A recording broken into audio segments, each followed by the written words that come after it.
1932 पर ये आजसू पार्टी का स्टैंड उनको बोलने का हक नहीं है।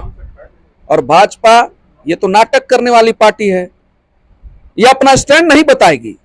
ये आपको सिर्फ प्रश्न चिन्ह करती है। अगर भाजपा में अगर उनके इरादे अगर नेक हैं तो उनको बताएं क्या होना चाहिए। फिलहाल हमारे साथ रांची ग्रामीण जिला के अध्यक्ष डॉक्टर राकेश किरण महतो जी है। हम इनसे जानेंगे कि कांग्रेस पार्टी का रातू प्रखंड में अध्यक्ष जो थे, चुनाव हुए और कुछ ही महीनों के बाद कौन सा ऐसा मुद्दा हुआ जो अपने पद से उन्होंने इस्तीफा दे दिया? सर, बहुत स्पष्ट बात है कि वो जो दायित्व है उसका निर्वहन में वो समय नहीं दे पा रहे थे। उनके निजी कारणों से उन्होंने इस्तीफा दिया था। ये बात के लिए उन्होंने मुझसे सूचना दी है। आप देख लीजिए हमारे मोबाइल पे वो रेगुलर क्या कहे हैं। मुझे लगता है वो सक्षम नहीं हो पा रहे थे जितने समय अपेक्षित होता है। व्यक्ति के अपने निजी कारण भी होते हैं और पार्टी की जो फ्रंट लाइन जो पोस्ट होते हैं वहाँ पे आपको एक फुल टाइमर होना चाहिए जो पार्टी एक्सपेक्ट करती है लीडर से। तो ये थोड़ा सा एक अभाव उनको लगता है कि उन्होंने महसूस किए होंगे, ये रीजन है। दूसरी बात यह है सर कि राहुल गांधी देख रहे हैं कि अभी कुछ ही दिन पहले हाल ही में भारत जोड़ो यात्रा के माध्यम से लगभग पूरे भारत देश को कवर किए और अपने उन जन मुद्दों तक बताए कि किस प्रकार से सत्ता पक्ष से हम लगातार लड़ाई लड़ रहे हैं, सिर्फ हम ही और आपको के लिए। लेकिन कांग्रेस पार्टी की छोटे छोटे कार्यकर्ता आखिर इस मुद्दे को क्यों नहीं समझ रहे हैं? नहीं समझ तो रहे हैं, कहाँ नहीं समझ रहे हैं। आप देख लीजिए हमारे जितने भी कार्यक्रम हो रहे हैं उन सारे कार्यक्रमों की आप उपस्थिति देख लीजिए।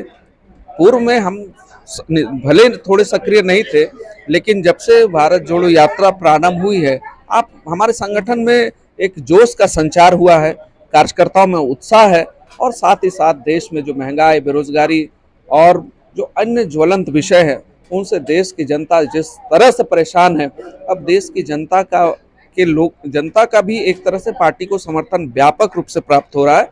इसका कारण यह है कि लोगों को भी यह लगता है कि कांग्रेस पार्टी ही अब देश में एकमात्र विकल्प बची है जो देश को इन जो आज़ादी के बाद की ये जो अंग्रेज शासन कर रहे हैं, जो समझिए कि आपकी मीडिया की आज़ादी और अन्य तरह के जितने भी पाबंदियां लगा सकते हैं उन सारी चीज़ों पर जिस तरह से वो काम कर रहे हैं, ऐसे में देश की जनता त्रस्त है और उनका व्यापक जन समर्थन मिल रहा है। तो कांग्रेस के वर्कर भी मोटिवेटेड हैं, एक्टिव हैं और मुझे लगता है कि 2024 में आपको चमत्कारी परिणाम देखने को मिलेगा। जनता मुंहतोड़ जवाब देगी। भारत की जनता ने बड़े बड़े शासक जो लोग निरंकुश हुए उनको तानाशाही को कभी बर्दाश्त नहीं किया है।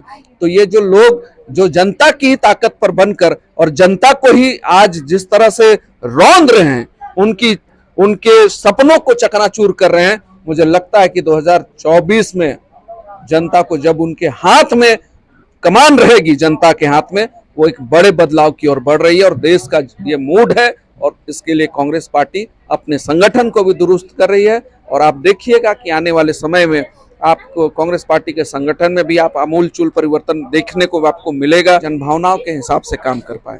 सर, मेरा एक ये आखिरी सवाल है कि झारखंड प्रदेश में रामगढ़ का सीट अभी खाली है और वहां पर अभी यूपीए का प्रत्याशी ममता देवी का पति बजरंग महतो जी वहां पर प्रत्याशी के रूप में मौजूद है और लगातार वहां पर पार्टी प्रयास कर रही है।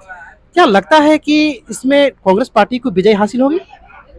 मैंने कहा ना कि कांग्रेस पार्टी जनता की लड़ाई लड़ रही थी और उपचुनाव का जो दंश रामगढ़ की जनता को सौंपा है, जनता उसका माकूल जवाब देगी। एक महिला विधायक जिसको 2019 में जनता ने उन 15 वर्षों के न्यायपूर्ण शासन था जहां पर भय, भ्रष्टाचार, आतंक का माहौल था, उससे मुक्ति पाने के लिए ममता देवी जैसी महिला को, जो एकदम गरीब घर की बेटी थी, एक आम महिला को अपना नेतृत्व सौंपा था। और ये जो लोग, ये एनडीए के जो आज घटक दल, जिनका काम सिर्फ पैसा, मुर्गा, दारू, इनसे जनता के वोटों को प्रभावित करती है, उनको उन्होंने करारा जवाब दिया था। तो चूंकि 5 वर्ष पूरा भी नहीं हुआ था और जनता इस बात को समझती है कि अपने दूध मुहे बच्चे को छोड़कर जो आज जेल की सलाखों के पीछे है, आखिर क्या गुनाह था उनका, उन्होंने किस किस क्या अपराध किया था? यही ना कि कहीं पर अगर विस्थापन का विषय था तो वहां पर जाकर वो लड़ रही थी। कौन नेतृत्व करेगा कल के दिन में? अगर प्रशासन अगर निरंकुश हो जाए तो नेतृत्वकर्ता को जाना पड़ता है। वो गई थी, जिला परिषद की सदस्य थी, और उस मामले में 5 वर्ष की सजा। यहाँ बड़े बड़े विधायक और भी विषय आए, किसी को 18 माह का सजा होता है। आप देखे होंगे डुलू मतों के मामले में, तो 5 वर्ष का सजा जनता के आंदोलन में सिर्फ शरीक होने के लिए, वो भी जिला परिषद जैसे निर्वाचित प्रतिनिधि को। तो इसीलिए जनता उस न्याय व्यवस्था में भी जो खामियां थी उसको भी जवाब दिया जाएगा। और ये जो आजसू पार्टी के लोग जिनको लगता है कि ये जो बेजहां पैसा अपने जो कार्यकाल के दरमियान जिन्होंने कमाया था उसको जवाब जनता देगी।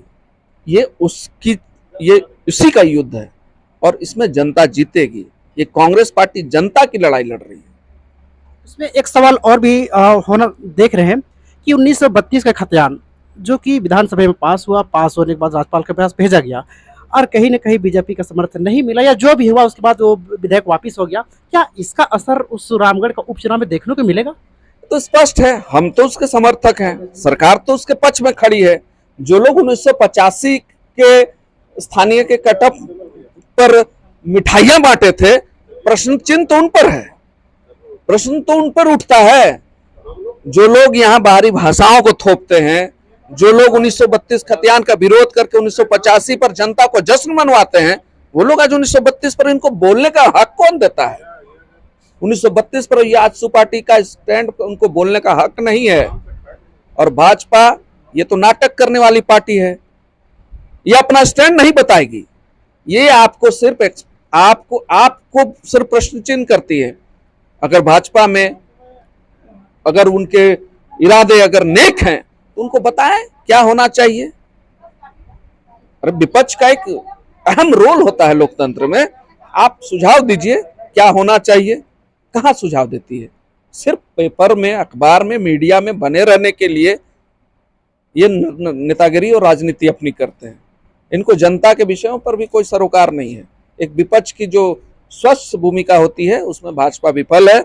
और ये जो 1-2 विधायकों वाली पार्टी है, जो लोग सिर्फ जो धनबल इन्होंने कमाया है, जो धन के चलते ये जहां ये चूल्हा और क्या प्रमुख बनाकर ये पैसा बांटने का, जनता के वोटों को खुदरा में खरीदने का जो ये प्रपंच रचे हैं ना, ये आप जल्द ही आपको इसका जवाब मिलेगा। और जनता 2024 तक इन लोगों को आप देखिएगा पूरी तरह से खारिज कर चुकी होगी। तो फिलहाल आप सुन रहे थे जो रांची जिला ग्रामीण के अध्यक्ष राकेश किरण महतो जी थे, जो बता रहे थे कि कांग्रेस पार्टी लगातार अच्छी मेहनत कर रही है और रामगढ़ की उपचुनाव में हर हाल में कांग्रेस पार्टी को जीत हासिल होगी।